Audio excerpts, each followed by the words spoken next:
The morning sun over San Antonio on May 29, 1979, promised a typical humid Texas day, but for the residents of the Chateau Dijon townhouses, the peace was about to be shattered by a sound that would echo through the halls of American justice for decades. At exactly 8:40 a.m., a prominent figure stepped out of his home, briefcase in hand, ready to face a day of high-stakes legal battles, unaware that a pair of eyes was watching him through a high-powered scope from a distance.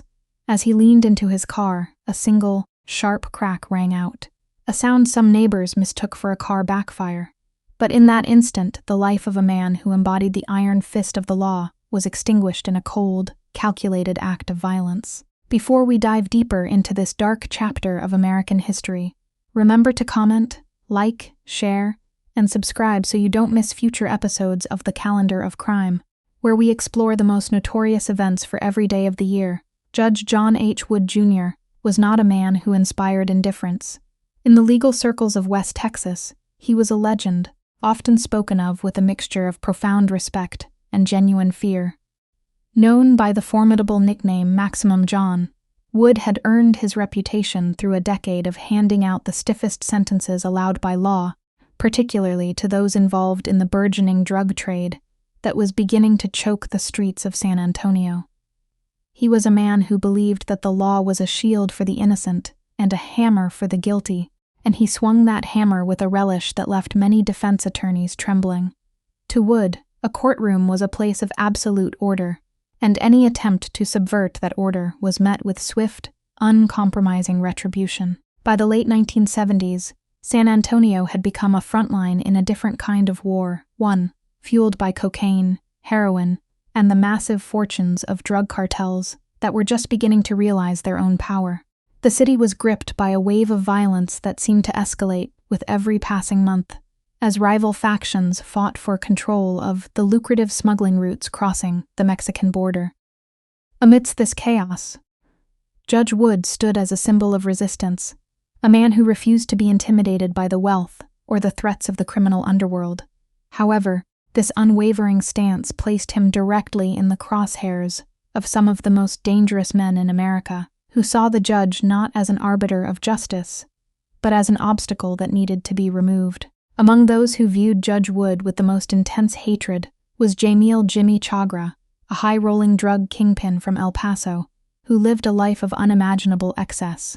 Chagra was a man who moved millions of dollars in narcotics and spent his winnings at the craps tables of Las Vegas, often losing hundreds of thousands in a single night without blinking. He was flamboyant, arrogant, and deeply entrenched in a criminal empire that spanned the continent. But by 1979, the walls were closing in on Chagra. He was facing a massive federal indictment for his role as a kingpin, a charge that carried a mandatory sentence of life without parole. And to his horror, the man assigned to preside over his trial was none other than Maximum John. Jimmy Chagra knew that if he walked into Wood's courtroom, he was never walking out again. The judge had already demonstrated his disdain for drug traffickers, and Chagra's reputation as a hedonistic smuggler made him the perfect target for one of Wood's signature maximum sentences. Desperate and possessing nearly limitless financial resources, Chagra began to contemplate an unthinkable solution. If he couldn't win in court, he would ensure the court never convened. He began reaching out through his underworld contacts, looking for someone ruthless enough to strike at the very heart of the federal government. He wasn't looking for a common thug. He needed a professional, a man who could kill a federal judge and vanish into the shadows. The man who eventually answered that call was Charles Harrelson, a name that would later become synonymous with cold-blooded efficiency.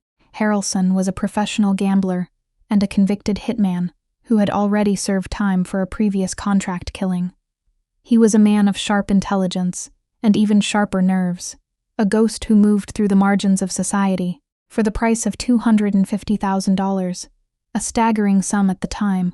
Harrelson agreed to travel to San Antonio and carry out the assassination. He spent days scouting the judge's home, learning his routines, and finding the perfect vantage point from which to deliver a single, fatal blow. On the morning of the assassination, Judge Wood's routine was slightly altered by a mundane inconvenience. His usual station wagon had a flat tire. This forced him to use his sedan, which was parked in a slightly different position in the driveway of his Alamo Heights townhouse. As Wood walked to the car and leaned inside to place his briefcase on the seat, his back was momentarily turned to the surrounding buildings. It was the window of opportunity Harrelson had been waiting for. From a concealed position, Harrelson steadied his high-powered rifle, took a breath, and pulled the trigger. The bullet struck Wood in the lower back, severing his spine and causing near instantaneous death. The maximum judge was gone before he even hit the pavement. The news of the assassination sent shockwaves through the entire United States government, reaching all the way to the Oval Office. President Jimmy Carter issued a statement of outrage, calling the murder an assault on the very foundations of the American legal system. It was the first time in the 20th century that a federal judge had been assassinated, and the FBI responded with what would become the largest and most expensive investigation in its history to that point. Thousands of leads were followed, and hundreds of agents were poured into San Antonio and El Paso, determined to prove that the law could not be silenced by a sniper's bullet. The pressure was immense, as the public demanded to know who could be bold enough to kill a man of Wood's stature. For months, the investigation seemed to stall, as Harrelson and Chagra had been meticulous in covering their tracks. However, the sheer scale of the FBI's efforts eventually began to wear down the conspirators. Informants began to whisper, and the trail of money, the $250,000 paid for the hit, started to leave a discernible path. The breakthrough came when investigators began to look closely at the connections between the Chagra family and known underworld figures. They discovered that Jimmy's brother, Joe Chagra, had acted as a middleman, and that Harrelson's own wife had been involved in the logistics of the payment. The web of conspiracy was vast, but it was finally beginning to unravel. Charles Harrelson was eventually apprehended after a dramatic standoff with police on a Texas highway, during which he reportedly confessed to the murder while under the influence of drugs. The subsequent trials were a media circus, reflecting the sensational nature of the crime. In 1982, Harrelson was convicted of the murder of Judge Wood and sentenced to 2 consecutive life terms. Jimmy Chagra, despite being the mastermind behind the plot, managed a surprising legal maneuver. While he was convicted of various drug and conspiracy charges, he was actually acquitted of the murder itself in his first trial, though he would spend decades in prison for his other crimes. The legal battle lasted for years, leaving a trail of broken lives and a permanent scar on the San Antonio legal community. The assassination of Judge John H. Wood, Jr. changed the way the federal government protected its own. In the wake of his death, security for federal judges was drastically increased, and the Maximum John era became a case study in the risks and responsibilities of those who sit on the bench. Today, a federal courthouse in San Antonio bears his name, a testament to a man who lived and died by his commitment to the law.